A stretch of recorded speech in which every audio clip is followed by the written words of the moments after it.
Perkenalkan, nama saya Catherine Melani Patricia Siaran dengan NIM 1302024140171. Saya akan menjelaskan tentang moralitas manusia dalam agama Kristen. Artikel ini menjelaskan bahwa prinsip dasar moralitas Kristen adalah kesadaran bahwa setiap orang memiliki martabat sebagai makhluk yang diciptakan menurut gambar Allah.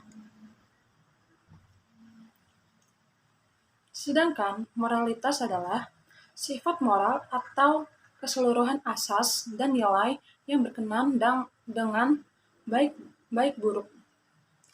Jadi, moralitas suatu perbuatan artinya segi moral suatu perbuatan atau baik buruknya perbuatan tersebut. Istilah manusia menyebut ke manusia atau orang lainnya dalam tindakan yang memiliki nilai positif. Terima kasih.